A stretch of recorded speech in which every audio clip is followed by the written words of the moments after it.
Équilibrer une réaction d'oxydoréduction. Une réaction d'oxydoréduction est une réaction qui fait intervenir un échange d'électrons entre deux couples OX-REDS. Un élément chimique A peut se trouver dans différents états d'oxydation selon l'édifice dans lequel il est engagé. Si je prends l'exemple de l'oxygène, quand il se trouve sous forme de O2, son degré d'oxydation est 0. Quand il se trouve lié au calcium, dans CaO, son degré d'oxydation est moins 2. Dans la molécule de H2O2, le degré d'oxydation de l'oxygène égale à moins 1. On définit le nombre d'oxydation comme étant le nombre de charges fictives que porte un élément d'un édifice après rupture de toutes ses liaisons. Si je considère la molécule de H2O, c'est ça son schéma de Lewis. Alors, dans cette molécule, l'oxygène est électronégatif, il attire vers lui les électrons. Donc, si on imagine qu'on va rompre les liaisons, les deux liaisons de cette molécule, l'oxygène va attirer les électrons vers lui. De sorte que, à la fin, nous allons obtenir un oxygène avec 2 électrons en plus et 2 hydrogènes sans électrons. Donc du coup, l'oxygène qui a gagné 2 électrons va trouver sa charge négative augmentée de moins 2. C'est pour ça, son nombre d'oxydation, ça sera moins 2.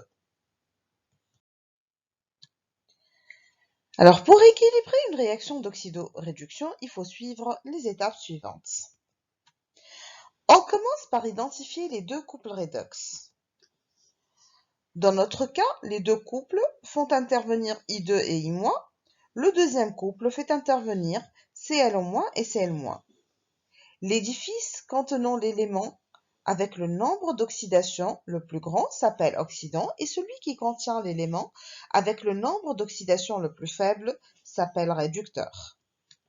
Alors pour le couple 1, le nombre d'oxydation de l'iode, quand il se trouve sous forme de I- égale à moins 1, c'est égal à la charge de l'ion. Quand l'iode se trouve dans I2, son nombre d'oxydation est égal à 0. Donc notre couple OX-RED est I2 sur I-. I2 va jouer le rôle de OX et I- va jouer le rôle de RED. Pour le couple 2, le Cl, quand il se trouve sous forme de Cl-, est doté d'un nombre d'oxydation moins 1. Par contre, quand il se trouve sous forme de Cl en moins, là on ne peut pas le déterminer directement. On va supposer que ce nombre est égal à x et on va le déterminer par le calcul.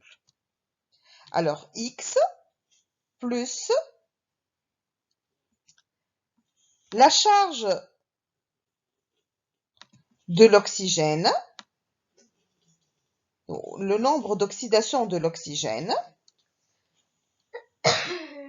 égale à la charge globale. Tout calcul fait, x égale à 1. Donc le couple, c'est Cl- sur Cl-. Une fois nous avons identifié nos deux couples, on peut passer pour équilibrer la charge dans les deux demi-réactions de réduction. Alors la réaction de réduction est OX plus N électrons donne RED. Pour le couple 1, nous avons I2 qui se trouve au degré d'oxydation 0, qui va me donner I- qui se trouve au degré d'oxydation moins 1. Alors je vais avoir besoin de 1 électron. Mais comme j'ai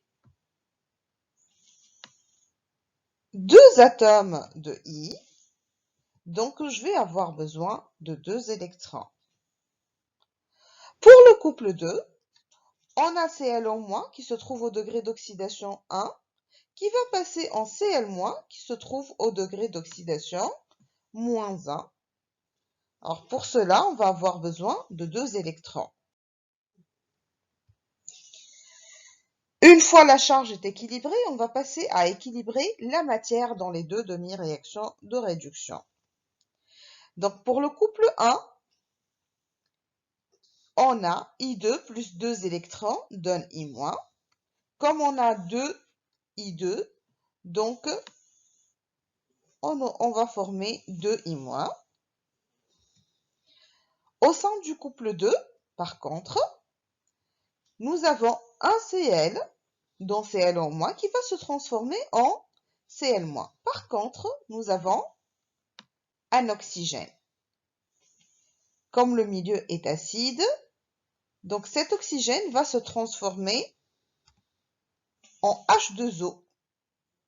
Et bien évidemment, pour former une molécule de H2O, on va avoir besoin de 2 hydrogènes.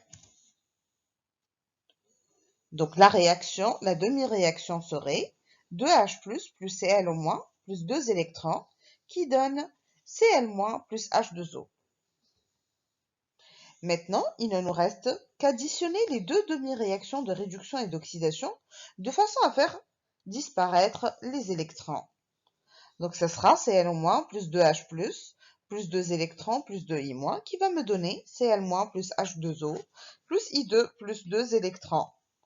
Soit Cl- plus 2H+, plus 2 I-, qui va donner Cl- plus H2 plus H2O plus I2.